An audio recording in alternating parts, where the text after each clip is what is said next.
Lord God, thank you so much for giving us this time together, and bless us as we go about studying your word. In the name of Christ we pray. Amen. We started looking at Galatians last week just as a tiny review so that we're all on the same page. Who wrote Galatians? Paul wrote Galatians. How does he describe himself? Apostle. He calls himself an apostle. Okay, which tells us something about him. To whom is the letter directed? Congregation. Okay, it's directed toward the Galatians. And Galatians, that's a group of churches in either an ancient area or Roman province or maybe a little of both. Not sure. Both carried the name Galatians. But it's a place in central Asia Minor, an area where Paul had visited. And what is motivating this letter? Why is he writing this letter? Every letter Paul writes, every letter he writes, there's a reason. And you can identify the reason early on. It's like the letter has a thesis that's motivating its writing. Paul doesn't just write like an essay to deal with general things. It's always tends to be specific in his letters. What's motivating this letter?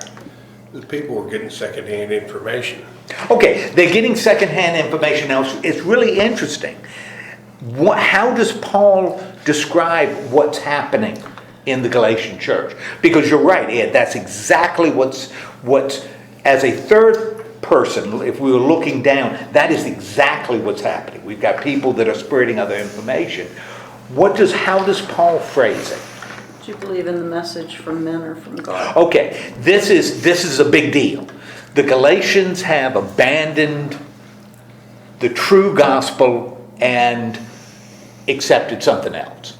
And Paul even has to say, but there is no something else. There's only one gospel. So you can't. They have turned away from what's true. Okay?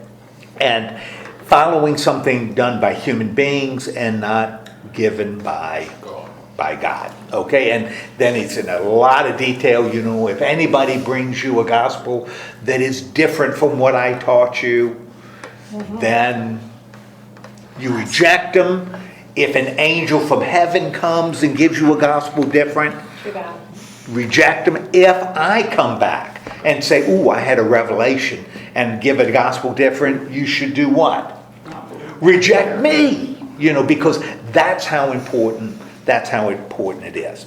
Okay, so as we think about it and just look, and we're going to get more details in terms of what is actually happening in the Galatian church, but even in that beginning, those first 11 verses, we've got some references, some clues as to what is occurring in the Galatian church. One, that there's other people trying to lead them astray. So other people have come after Paul, which again makes sense in a time that has nothing written down. You know, you have wandering preachers, they come in and preach what they think is right, and there's no standard by which you can ground the message. So this is what's happening in the ancient church. Evidently, they've come in with a message, and what does it appear, even from that introduction? Like I said, we'll look at it in more detail tonight. What does it appear as though the message concerns? What is the core of the gospel that Paul says they're drifting away from? Gospel of grace. Okay, they are drifting away from a gospel of grace. And we talked about it on Sunday, you know, because I'm also preaching Galatians on Sunday morning. That the gospel of grace, how might we describe the gospel of grace? It's a gift. Okay, grace becomes a gift. Is it something that we deserve? No. Heck no, it's not something we deserve. It's a gift given to us by God. Okay, and for Paul, that's the core. That's what grace is. A gift that we don't deserve that's been given to us by God. Okay? Now, what we're going to start doing as he builds on that, beginning in chapter 1, verse 13, we're going to find out more about what's going on the ground. What exactly has happened?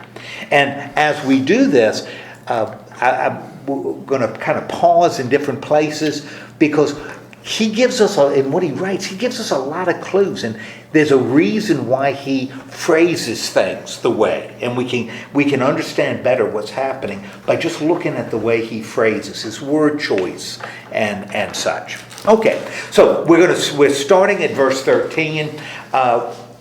As Paul begins to lay out the problem in the Galatian church, the specifics, where does he start? Judaism. Okay, he starts with Judaism. With what person does he start? Persecuted. He starts with himself. He starts talking about himself, right? That's where he starts in verse 13. And what does he say about himself? He persecuted them. Okay, he talks about how he persecuted. Well, one, he says, what about himself, even before persecution? How does he identify himself? Zealous He is a zealous what? Jew. He's a zealous Jew. He is super Jew, right? Now, this is who is so passionate about Judaism it leads him to persecute the church and tries to destroy it. Now, it's interesting. He doesn't mention this kind of thing in any of his other letters. No other letter does he talk about this. What might that tell us about the Galatians? I mean, he wants the Galatians to read his letter, right? He doesn't want them to receive it and say, oh, well, I'm not going to read this.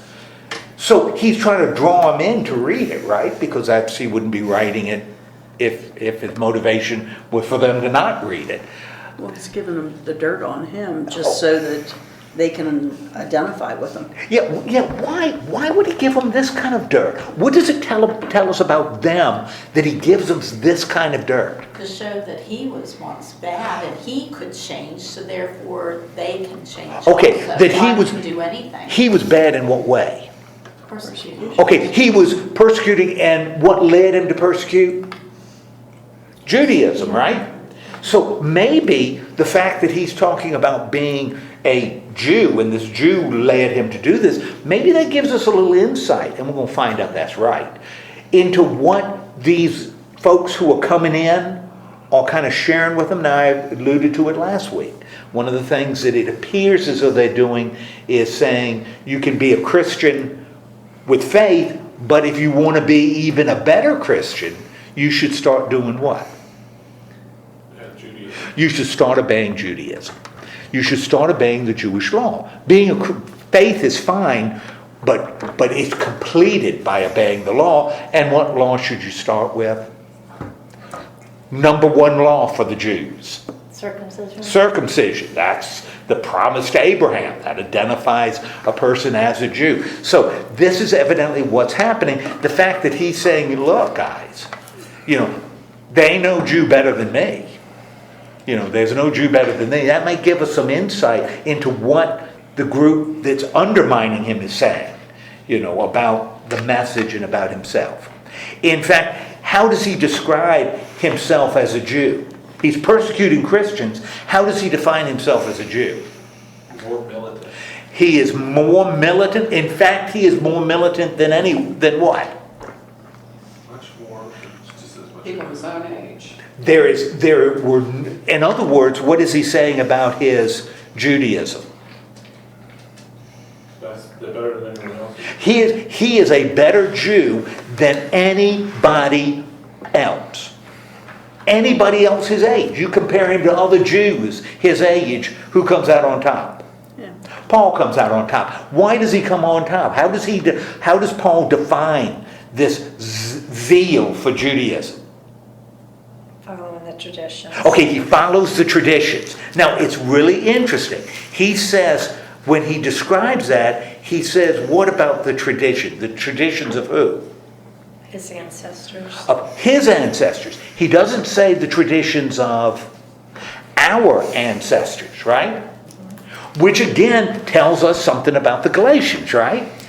If Paul said, I follow the traditions of our ancestors, what would that tell you about the people in the Galatian church? They must be Jewish. If he's saying ours, but if he says the traditions of my ancestors, what is that saying about the Galatian church? They aren't Jewish. So now we're getting a little pictures. We've got Gentiles that are being told they need to obey the Jewish law, which is a little different than Jews being told they need to continue the law. Okay, so little insight into what's going on in the church. Now, what happened to Paul? So Paul is super Jew. No Jew more passionate about the law, tradition of the ancestor, of his ancestors than Paul. Boom, verse 15, what happened to Paul? Set apart. Okay, who set him apart? God. God set him apart. And what did God do to set him apart? Gave him grace. Called him by grace. Called him by grace. Who's in control of this?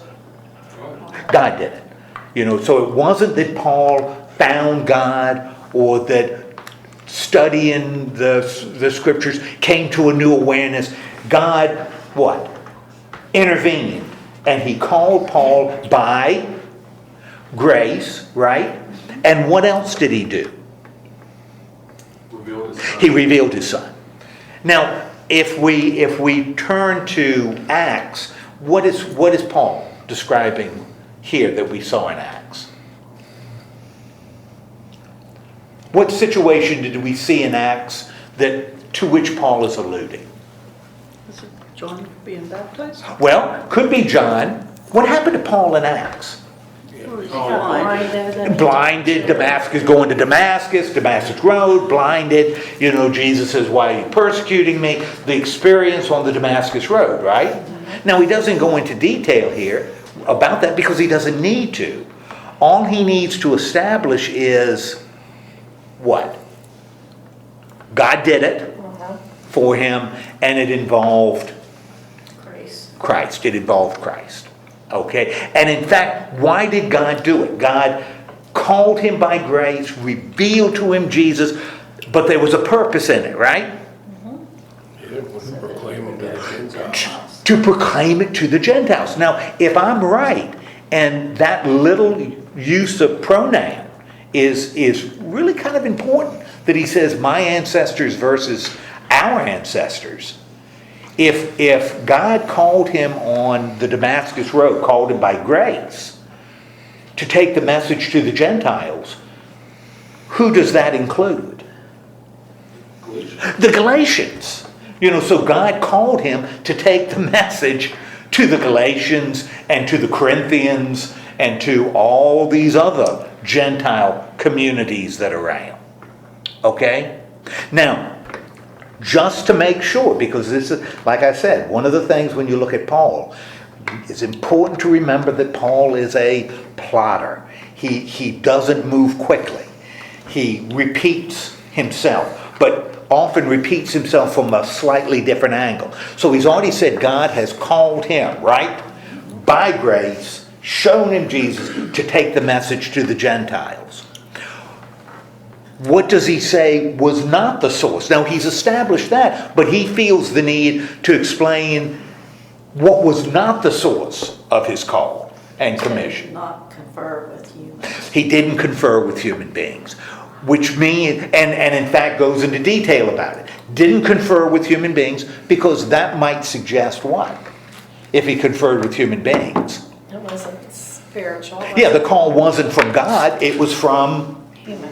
was from people. Again, that may give us a little insight into what the people who are trying to undermine Paul are saying. That Paul wasn't called, we were called by God. Paul was called by people because he was, and what he got was secondhand. But he says, I wasn't called by people. In fact, what does he use to show that he couldn't have been called by people? Because he didn't even go to Jerusalem. He didn't even go to Jerusalem when he got the call. Now, why is going to Jerusalem so important? Why is it so important that he says, I didn't even go to Jerusalem. Instead, I went where? Lord have mercy. I went to Arabia. In Damascus. Lord have mercy. And Arabia is way out there. And then I went to Damascus, which is in opposite directions. So he went past Jerusalem, south, and then he went north past Jerusalem. So he passed Jerusalem 2 times, but didn't go there. Isn't that where Jesus was? Well, Jesus, Or near Jerusalem? well, Jesus is gone. Jesus has been crucified. He had been. Right. Well, what else was in Jerusalem after Jesus was gone? The other apostles. The other apostles were in Jerusalem, right? That Jerusalem became the center of what? The church. You know, that's what we saw in Acts. The church's center was in Jerusalem, right? Makes sense. Most of the things that happened to Jesus occurred there. But what Paul is saying is, not only did he not go to Jerusalem, he passed Jerusalem twice and didn't go there. What is Paul trying to establish? Like he wasn't tainted by the other disciples. He wasn't tainted by other Apostles. people. The message he got came from God. God. Okay? And evidently, this must be something that his opponents in the Galatian church are sharing, because what does Paul feel obligated to say after he says, well, then what does he do? After he goes to Arabia, then he goes up to Damascus, and after 3 years, then what does he do? He goes to Jerusalem. Now he goes, after 3 years, he finally goes to Jerusalem. And who does he see in Jerusalem? Cephas. He sees Cephas. Now, we're going to see Cephas again. Why is that interesting that he would say, I saw Cephas? He's not a Jew. Well, Cephas becomes really interesting. Because what name do we usually associate with Cephas? James. Well, James is one of the group, but Cephas is what individual? We don't usually call that individual Cephas. We usually call him My book says Peter.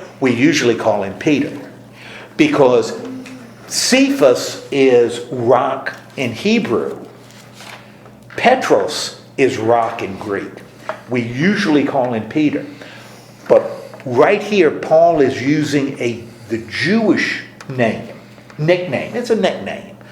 The Jewish nickname for Peter, which again may show us that it's Jews that are trying to undermine Paul, that he's using to this Galatian audience instead of the Greek nickname, the same name, both mean stone, rock, but he uses the Hebrew word.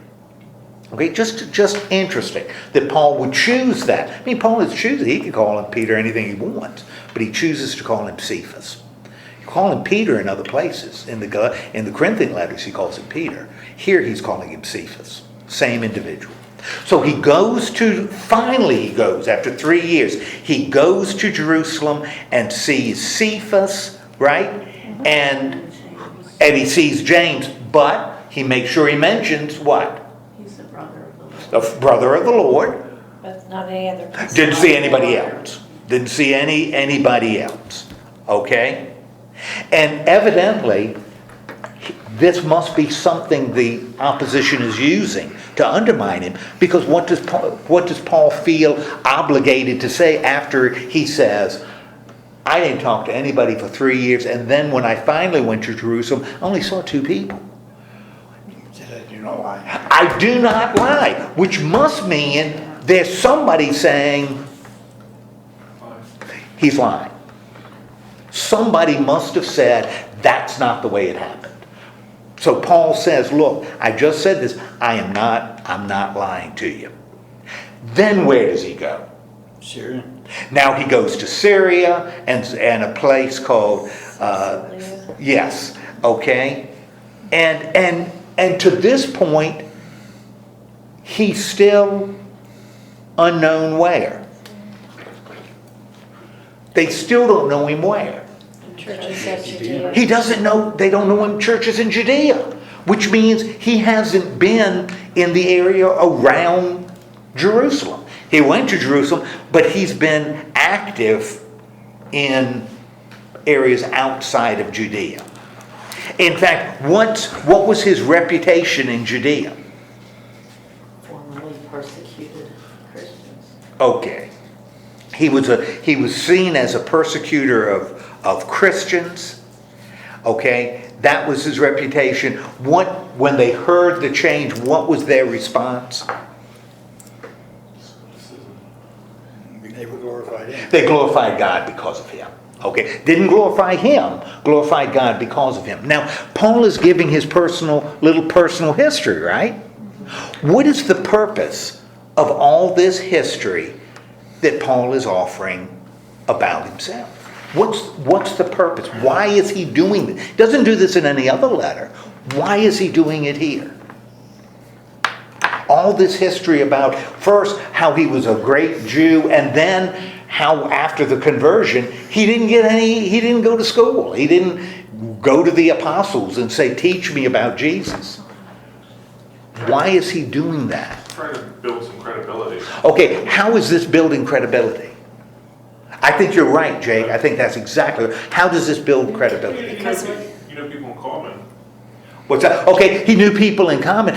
Why would it damage his credibility if he had said, well, you know, when I converted, the first thing I did was I found some Christians who knew more than me, and I learned from them, and they taught me for 3 years. I went to seminary and learned all about Jesus. Why would that undermine his credibility? he's trying to Suck his claim hands. that it's all coming from God. It's Yes. not Keep inspired. saying it's from God. It's from God. It would undermine the idea that the message that he gave was from God and not from human beings. Okay? It would undermine what he's doing. And that must be important in the Galatian church. And that must be why he's doing it. Now, after how many years passes? 14 years, for crying out loud, because that's double 7, and that makes it a kind of an interesting special number. After 14 years, so we've established this history about it. The message came from God, couldn't have come from people because he didn't talk to anybody. What happened after 14 years? They went to Jerusalem. Now he's going to Jerusalem again. Okay? And who's with him when he goes to Jerusalem? Titus and Barnabas. Okay, he's got Titus with him and he's got Barnabas with him. Why is it important that Paul would say, when I went to Jerusalem this time, the second time, that I've got Barnabas and Titus with me? Witnesses. Yes! He needs witnesses. And for the Jews, one witness isn't enough. No. You gotta have two. So whatever he's describing here, he's making sure the Galatians know it's just not his word against theirs. He's got witnesses. Okay? Now, why does he end up going to Jerusalem? Even that is there's a reason for it. Why does he go to Jerusalem? Because of a revelation. Because of a revelation, which means who's even in control of him going to Jerusalem this second time? God is. If God is in control of this, who is not? People. Okay, again, this same idea.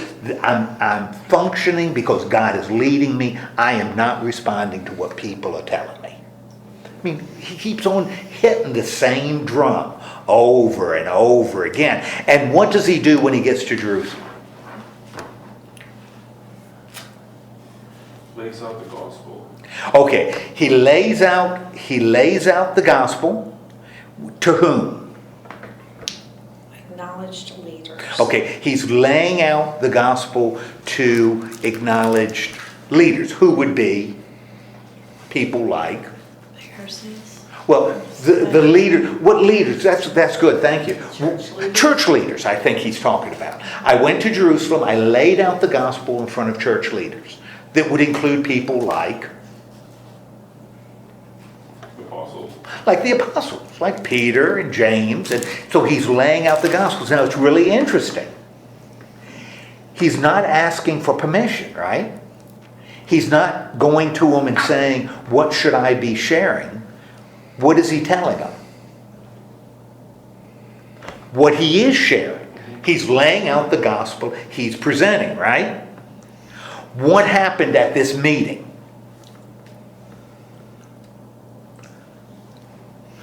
Now, get this. He's there, he's meeting with the Jewish leadership, right?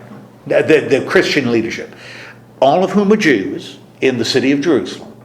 Jewish Christians, the apostles. He's laying out the gospel he's been sharing, which includes the gospel he shared where?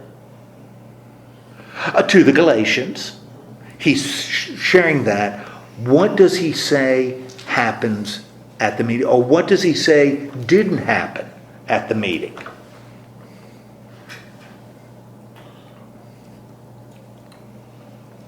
Now, go ahead.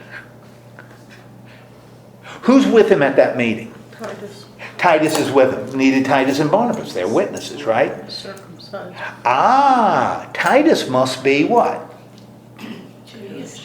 Is he? Great. He's great. He must be Greek, because when he was at this meeting with all these big-time church leaders, those big-time church, as Paul is presenting his gospel, those big-time church leaders, what?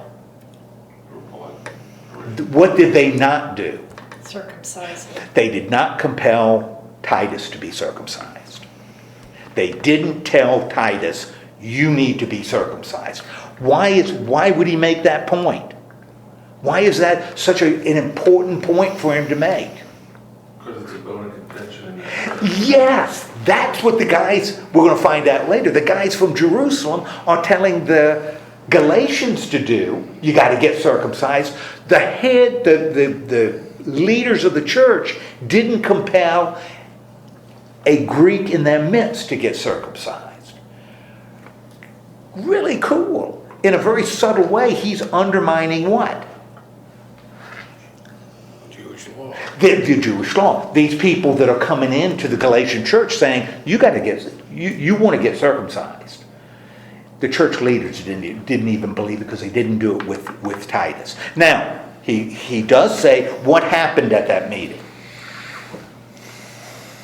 Which also, and we're looking at now we're looking at chapter 2, verse 4.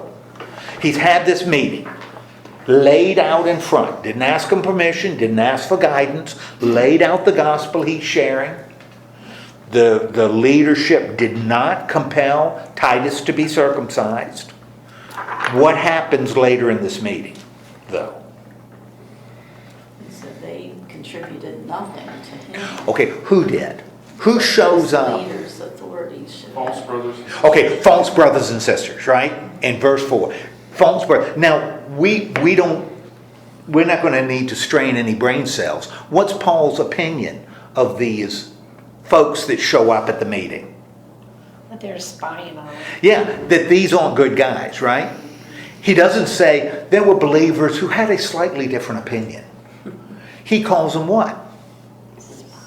He calls them spies. He calls them false. And how are they spies? Paul even defines how they're spies. Observing the freedom they have in Jesus. Okay, they slipped in to spy on the freedom that these Christians have in Jesus. Now, why would he talk about freedom these Christians have in Jesus? What is the center of his gospel? Grace. So grace is associated with freedom, and what these false believers who show up at the meeting are scoping out the freedom that Paul in his gospel associates with grace. And in fact, what's the goal of these false believers? To enslave them. They're there to enslave them. They're looking to enslave. Now, is this are these ideas presented in any way that's positive? Is Paul presenting this in any way that could even be remotely taken as positive? These guys are spying out the freedom that Christians have. They want to enslave Christians. Now, it's interesting. These guys who show up in the meeting, they are a lot like some other people. Who are they an awful lot like. These guys that are who are jealous of the freedom Christians have in Christ and are looking to enslave them. Enslave them to what? The law. Enslave them to the law. Looking to enslave, which is, and what's happening in the Galatian church? They're being led astray. By people who are doing what? False. False people who are seeking to what? Enslavement. Enslave the Galatians. So in one sentence, he's undermining the people who have shown up in the Galatian church, just like these people showed up at the meeting to enslave people, to reinstate the law. We can't feel free in Christ anymore. We got to obey the law. We got to be slaves to the law. Now, in this private meeting, they show up, right? What's the response to these people who are seeking to enslave them? Now again, we're talking about in Jerusalem, the center of the church, also the center of Judaism. What's the response at that meeting? They didn't fall for it. Nobody fell for it. We didn't fall for it. Which is saying what? Now remember, he's writing this to the Galatians. What's that? You shouldn't fall for it. You shouldn't fall for it either. The headquarters of the church didn't fall for what they're doing. And they've tried to do the same thing with you. Tried to do the same thing with you. In fact, how did the leaders respond? So these guys show up at the meeting, they start saying, oh, too much freedom in Christ. We got to start obeying the law. Yeah, you're running around. Got to tighten it up. Got to start obeying the Jewish law. Well, we didn't fall for it. Who else didn't fall for it? The leaders. Leaders didn't fall for it either. In fact, how did the leaders respond?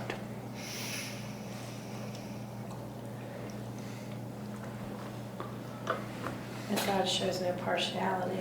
Okay, even before that, what did the leaders not do? They didn't add anything to the gospel that he brought. It's like Paul saying, I brought the gospel that I had presented to the leadership, right? Some people came in to try to undermine it. And you know what those leaders didn't do? They didn't add one word to the gospel I was sharing. They didn't give an addition. Now, this is kind of interesting. They added nothing to the message. Now, remember we talked about in Acts, the Apostolic Council, where the circumcision became the big issue. And they had the debate. And Paul was there and Barnabas was there. But they really weren't much of a participant. They were sort of brought in as witnesses. And remember, Peter stands up and gives his speech. Well, remember, did they, at that Apostolic Council, did they add something to Paul's message? Yeah, they did. Remember what they added? It was fine what Paul was doing with respect to circumcision, because Paul was not obligating Gentile converts to be circumcised, right? But the council did say that you should refrain from certain sexual sin. You should not eat meat with blood in it. So you should keep kosher. You should not eat carrion. And you should not eat anything sacrificed to an idol. So at the Apostolic Council, the headquarters did add something to Paul's gospel. How did Paul receive it? No problem. Had no problem with it. How did the church receive it when he started announcing it? No problem. Everybody agreed. Here Paul is saying what? Did they add something about diet? That you had to follow Jew? They didn't. They didn't add one thing to the gospel he was preaching. Now, why is that so important for Paul to put in this letter he's writing to the Galatians? What's happening to Paul in the Galatian church? Remember, he says right at the beginning, people are turning away from the gospel, accepting another gospel. You're starting to listen to him some. Okay, they listen to him, and the rest of the letter is going to have to do with this. They listened to him, they believed. Somebody came in later, just like these false believers came in, and did what? Started to give another message. And they began to undermine Paul a little bit. Paul's message is secondhand. I come right from Jerusalem. So I talk to the apostles. Peter and I are like that.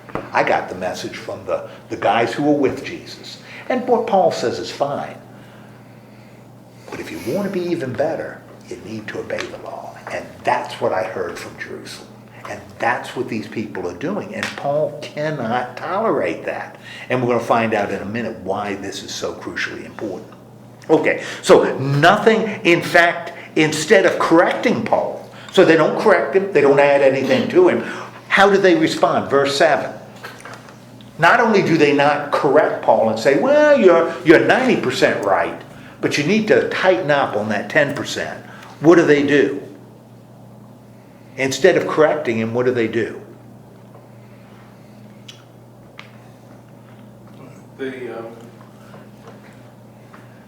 Peter? Yeah, what do they do in verse 7?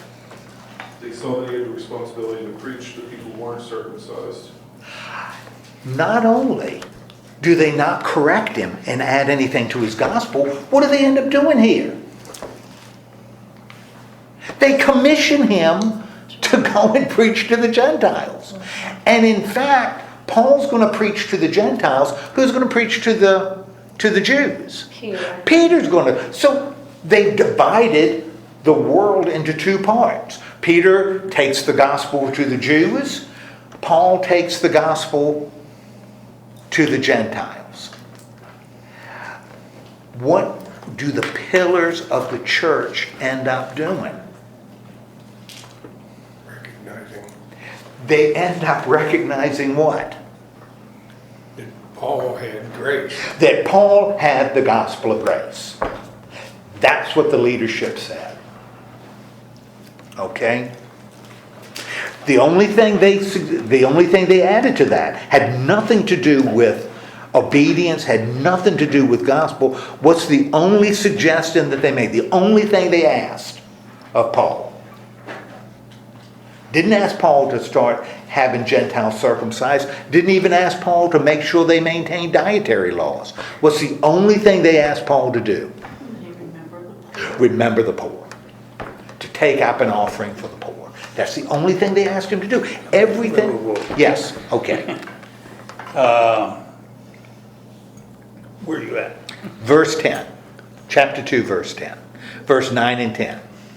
In verse 9, the pillars of the church give what? What do they give to Paul and Barnabas? And give him grace. That's right, the grace. They recognize the grace, right? Yeah. And what do? They Shake on it. give them the right hand of fellowship. Jeez Louise, what are these guys doing? What are the leaders of the church doing? Being commissioned. They are recognizing that what Paul preached is right. What Paul preached is right. So what he means then is that they should, starting with, we should go with the Gentiles, right. and they will see if they're circumcised. Okay, that agreeing that we should go to the Gentile and they to the circumcised. What is he saying there? They say that the leadership says who should go to the Gentiles? Paul. Paul should go to the Gentiles, and to whom should they go? The Jews should go to Peter. They should go to those who are circumcised. So Paul goes to the Gentiles. The leadership goes to the Jews. No way. Okay. Okay. Okay. All right. They desired only to have, we should remember the poor. Right. And that at the very least we do eager to go there. Right. Okay? Now that takes you through 11. Right. Right. That's right. So what are you saying?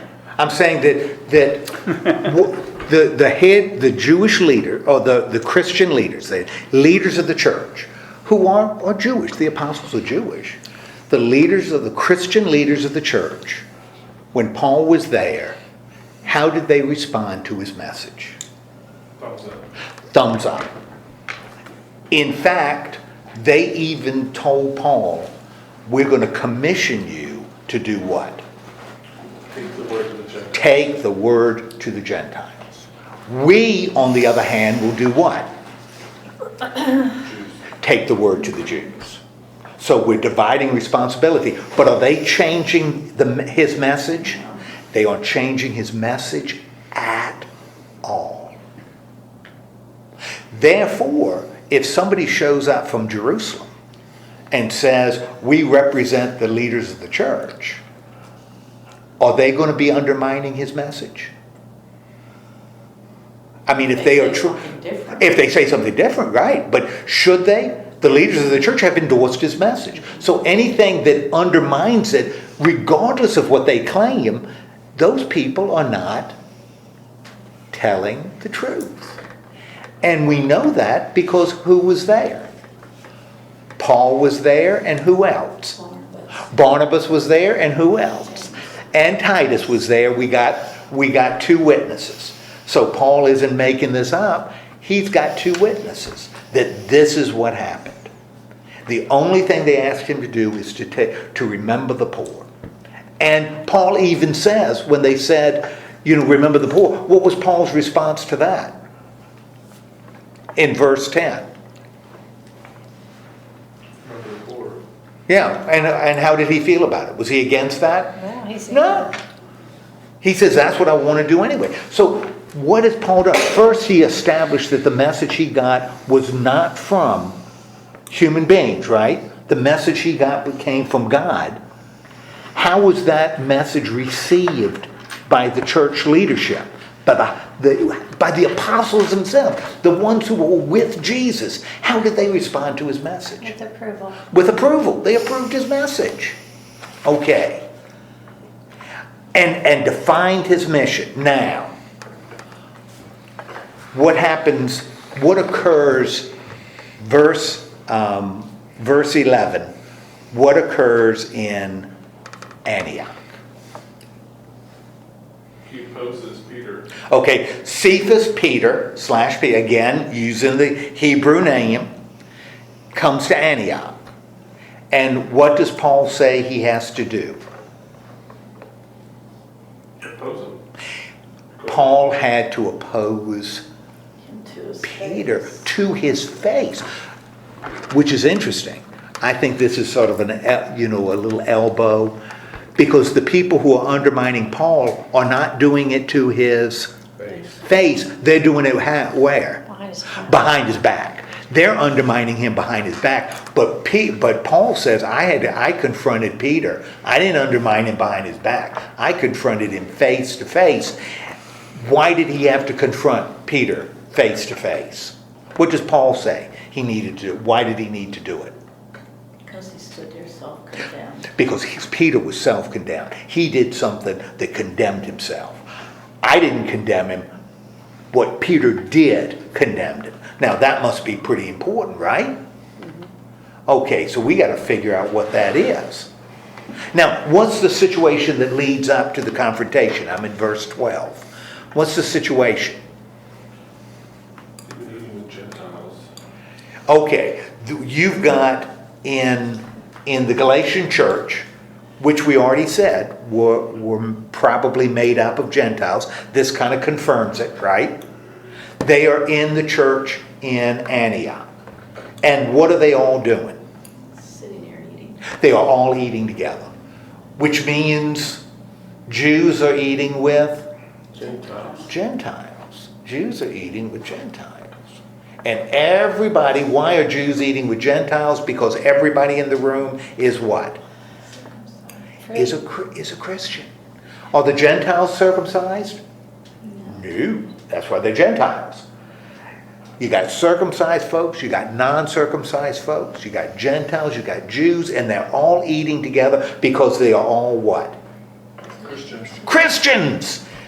They all believe in grace. And what does grace do? It offers us freedom. They all have the freedom to eat together, and everybody is eating together. But what happens? What happens in verse 12? He separated himself. Why does he separate himself? He's fearful of serpents. Who shows up that changes the dynamic? Certain people from James. Now, why is James significant? When it says certain people came from James, what James is he talking about? The apostle, right? Okay, well, it's not going to be the apostle, but it's the same name. Before, the brother of the Lord. The brother of the Lord that he mentioned before.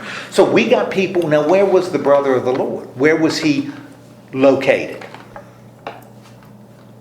In what city was he located? He was where? James. He was in Jerusalem, right? That's where Paul saw him. So people came from James. In other words, some people came from Jerusalem, right?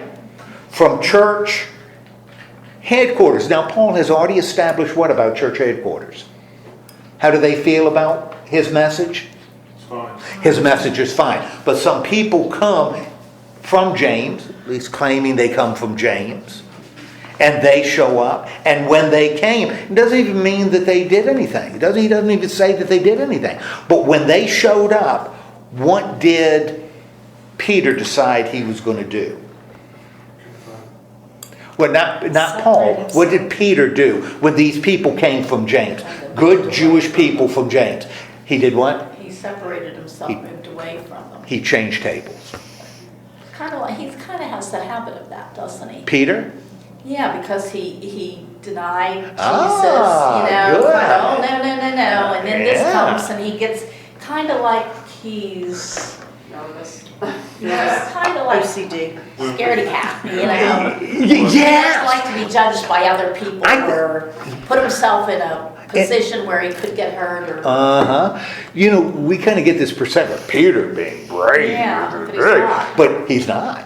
Because in the denial, he denies him because he's scared. Yeah. He's scared. And right here, this may be even worse. Because when he denies Jesus, it's life and death.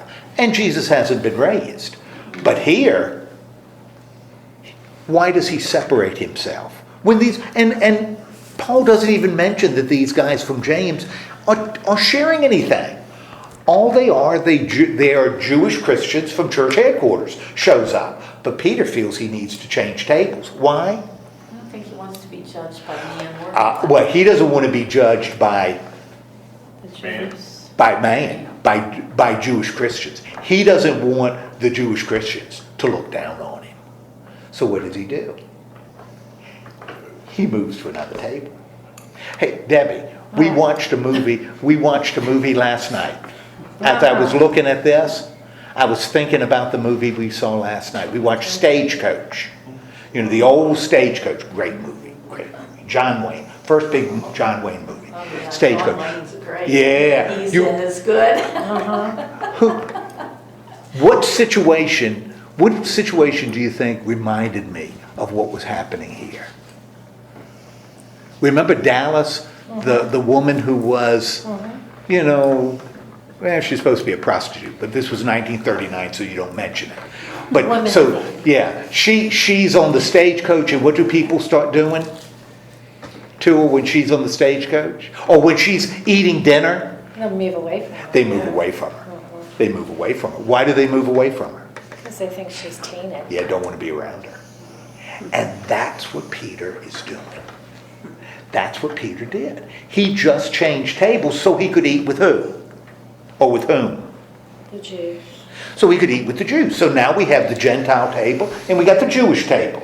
And everybody's happy. And Paul can say, well, I wouldn't have done it, but I don't want to criticize Peter. Is that what Paul did? No. No. What did he say? For Paul, when Peter decided to change tables because he didn't want to be judged by these Jewish Christians, what does Paul call that?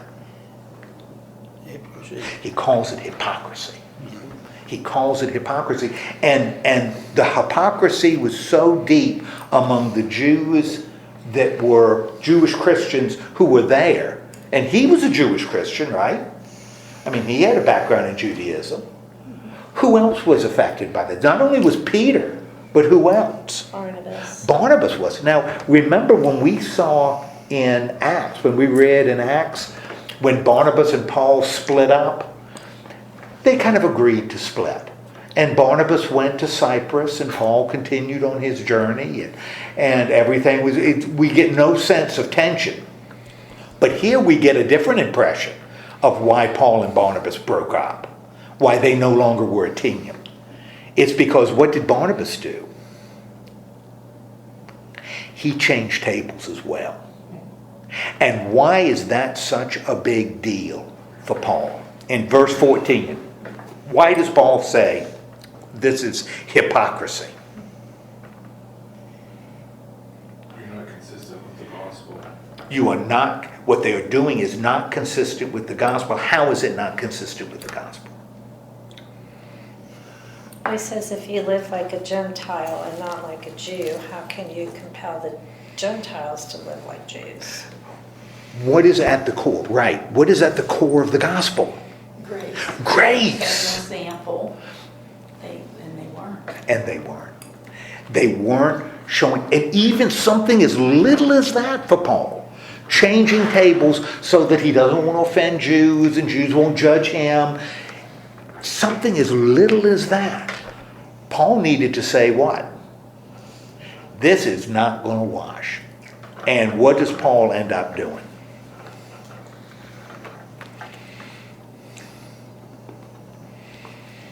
What does Paul end up doing? What verse are you on? We're talking about verse 14. Well, that's when he confronts them. He confronts him and tells him exactly what he Before thinks. everybody. Yeah. What does Paul say? Well, what does Paul say about both himself and Peter? If they're Jews by What are they? birth. They're Jews by birth. So, Not Gentiles. yeah, he and Peter are on the same page. You know, they're both Jews in birth. What do they both know? What do they all know? They're not justified by works of the law, but through faith in Jesus Christ. We're not justified by works of the law. We're justified by faith. Now, when it says justify, this is a good Paul word. And justify really doesn't mean forgiven. When Paul uses that Greek word, and it's dikos, and sometimes the same word is translated righteousness.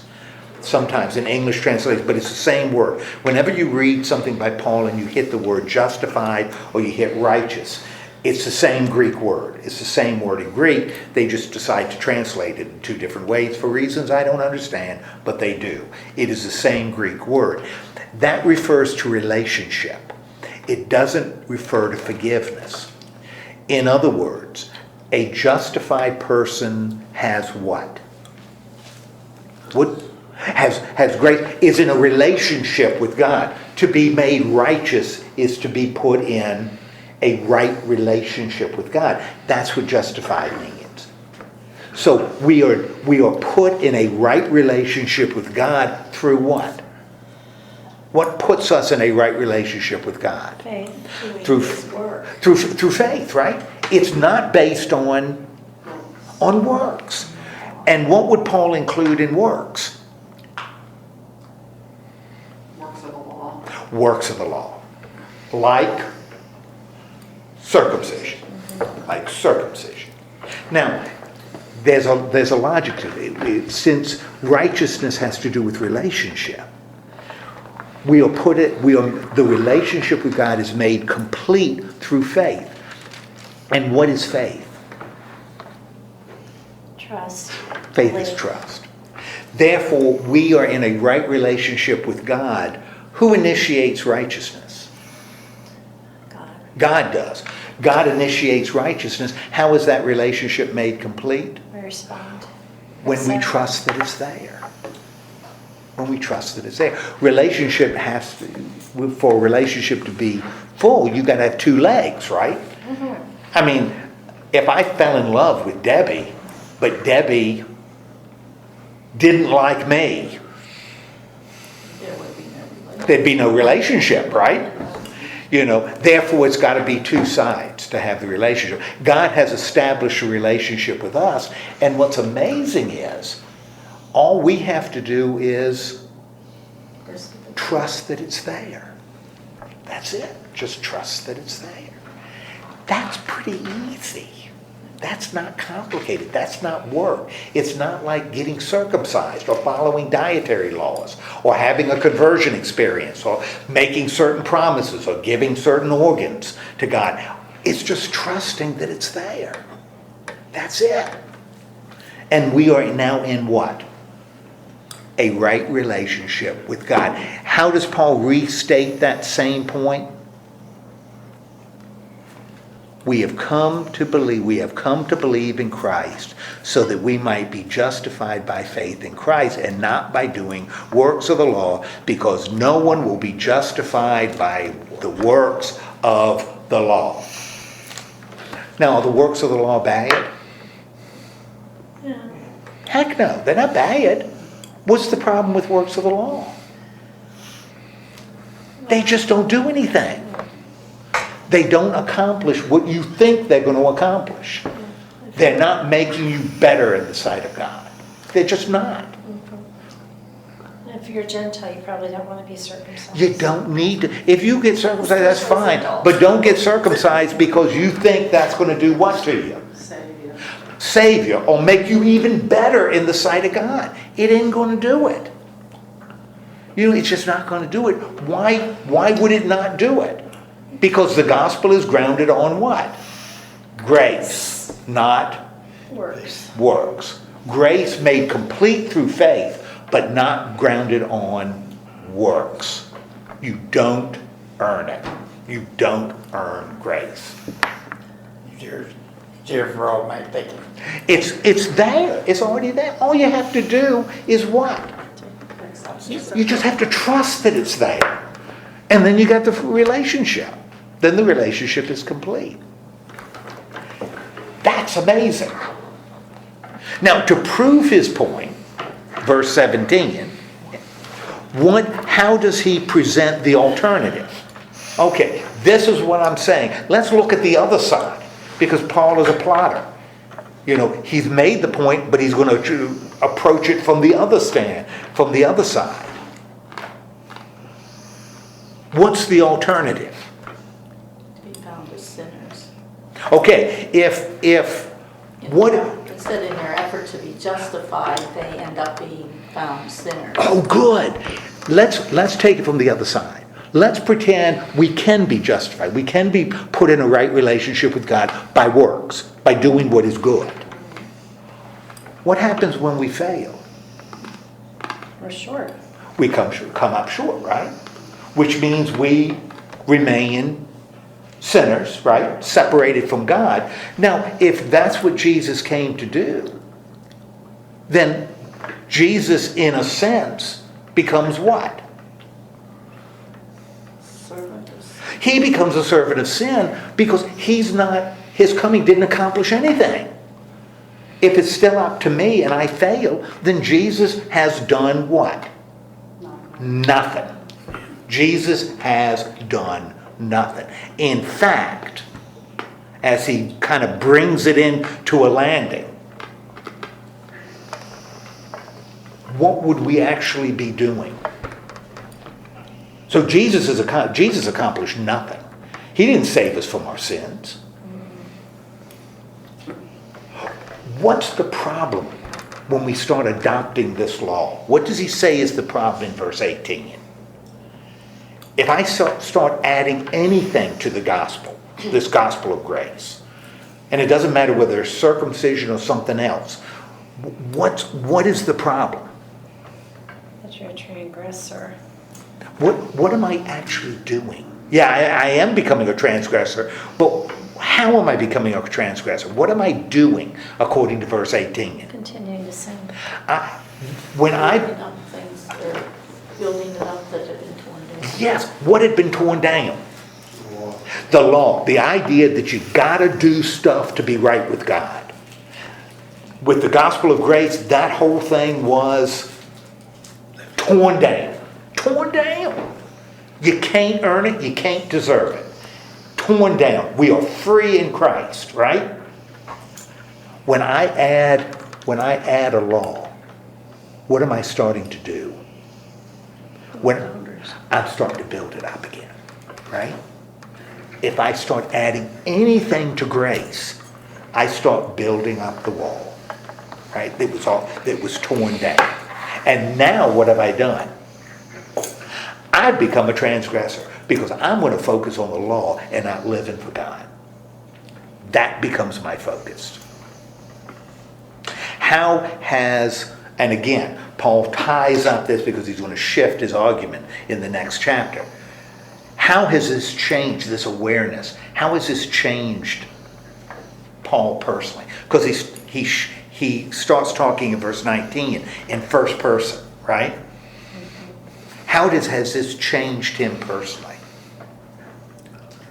He died with Christ. Now I recognize that I have died with Christ. Okay? And dying with Christ is fine. But he doesn't stop with just I died with Christ. What else does he say? Christ lives in me. Now I'm living. I died with Christ without doing anything, and I'm living with Christ. Christ is living in me. Therefore, what in verse 21 is Paul never going to do? What is he never going to do? Nullify the grace of God. Nullify the grace of God. Why? Because then Christ died in vain. If it's about following the law, Christ died in vain. When I was younger, so much younger than today, little beat, a little illusion. I used to, and this is what I was taught, that there were two ways to be made right with God. Two ways. One was faith, grace and faith. The other one is obedience. The problem with obedience is we just couldn't do enough. That was wrong. That was wrong. That's not what Paul says. You cannot, that was never intended to be the way to become right with God. You cannot be right with God by obeying the law. Why? Why is it impossible to be right with God? What does it mean if you could be right with God by obeying the law? That Jesus died in vain. So when I add, now we don't do circumcision, right? We don't add circumcision. I don't know, I've never heard anybody say, you're not right with God if you're not circumcised. For one, that would eliminate half the population, for whom it would be impossible. So I've never heard that.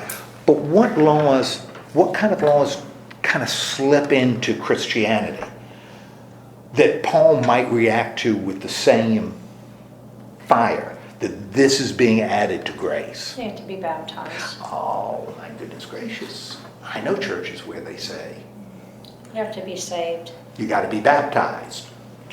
Adding grace. Now, is baptism bad? Heck no. But if you're adding it to righteousness, you got to be saved. Now, how do we define saved? How do you get saved? Well, we say saved by grace or saved by faith, Right. but some people believe you have to make the initiative to make a testimony and Public confession. take Public confession, testimony. These are things you have to do, right? And if you do those things, you are saved. saved. You're right with God.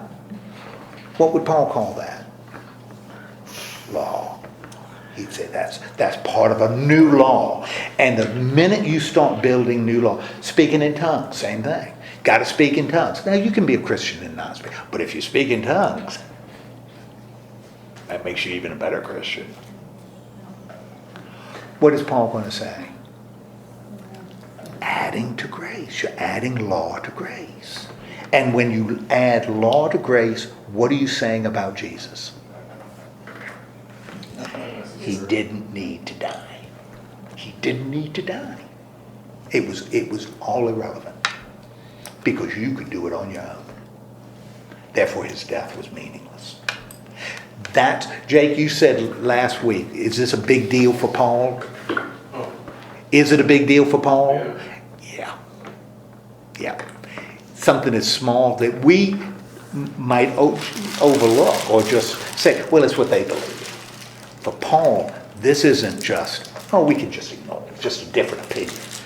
This is the core of the gospel. This is truth. Okay, what we're going to start doing next week is we're going to start looking at, I've said Paul is a plotter. He's made this point. He's presented gospel of grace. Now, what he's going to start doing is he's going to start relating it to the Galatians. Why should they believe this gospel? He said, I brought it to you, but that's not going to be good enough for Paul. Why should the Galatians accept the gospel of grace? Now, what Paul's going to do is he's going to give 6 arguments. And each of the arguments is going to be different. He's going to approach it from 6 different angles. The last one is really bizarre. It is a bizarre thing because he uses allegory. It's a weird thing. But he's approaching it from 6 different positions to convince the Galatians that they really do need to accept this gospel of grace, to remain firm and reject this idea of law. And that's what we're going to start looking at. We'll look at the first 3 arguments next week by looking at chapter 3. So we'll look at chapter 3 next week. And he's going to give 3 arguments there. Okay, any questions? This is a big deal. This in Galatians. This is the core. This is big for Paul. And we're going to talk about it on Sunday. This is what we'll look at on Sunday. Okay, well, then let's have a word of prayer. Lord God, thank you so much for giving us the opportunity to hear your word. Remind us that grace is not only free, but it brings freedom. It enables us to experience you in a special way. It also reflects your unconditional love for us. Help us, even though it's tempting, help us not to add any kind of law to this gospel of grace. Help us to accept it and help us to claim it. In the name of Christ we pray. Amen. Why do you think people add law to grace? Why do you think grace is so hard to accept? I think grace is really hard for people to accept. They're misinformed. What's that? They're misinformed. Well, misinformed. What? It just feels like it's not enough. Okay. They're nervous about the whole thing. That easy. They have a Oh, little okay. more control over it. Okay. Yeah. All right. So it's not enough just to have it. If I add something, it gives me a little bit more control. And Yeah. it's like, I'm doing something to do this. Okay. So there's a sense of a little satisfaction to it. Because we don't want it free. Oh, we're free. We want everything else free, but we don't want grace free. I don't Well, know. Well, Yeah, It- I it- don't know what's going to happen. Well, and I think a lot, not wanting it too easy and control. If I say that you are already righteous, God has already touched you. All you have to do is trust that it's there. But even if you say I don't trust, God doesn't all of a sudden withdraw it. It's still there. If I say that to you, I'd much rather, if you say it to me, I'd much rather have something more definite. Like I have done this. I've done this. And now I know it. Well, Then I, That's why people join other religions. I have a friend, she's Mormon. Sure. And they believe you have to do this, that, and the other Right. to get to heaven. Otherwise, you're not going to get there. yeah. So that's, And Christians do that all the time. you know. You have the 4 spiritual laws. What's interesting though, what's really interesting, is I think you end up with what I've called minimum standard Christianity. Minimum standard Christianity. That there's a line. Christianity is a line. And what we need to do is we need to get ourselves above the line. Now, what that line is varies from group to group. It may be baptism, it may be speaking in tongues, it may be having a good testimony, it may be getting out and sacrificing for the poor. I mean, it could be a lot of stuff. But that's the line. You got to be above it. If you're above the line, you're okay. If you're below the line, you are what? Damned to eternal hell. Okay? Which is pretty bad. So I want to be what? Above the line. So we got this minimum standard line. And it's going to, like I said, vary from group to group. Minimum standard. Now, when you're below that standard, how do you feel? How do you feel when you're below that line? And you know it. Nervous. You're nervous, right? Well, it depends on your conscience. Okay. I mean, some people may not know or may not care. Or may not care. So if I care about the line, if I'm below it, I'm nervous, right? A little bit afraid. Okay. I might be tempted to drop the line, but if I really believe it's there, Work I'm gonna. harder. Okay, good work. Oh, good. So I'm going to work harder, and I'm going to get above the line. Now, when I get above the line, how do I feel? I feel better. How do I feel? When I've exceeded, I'm just above the line. Now, do I have an incentive if the line is here? Do I have an incentive to be here? No. Heck, why would I be here? Because if I'm here, that's enough. So I don't need to be here. I can be here.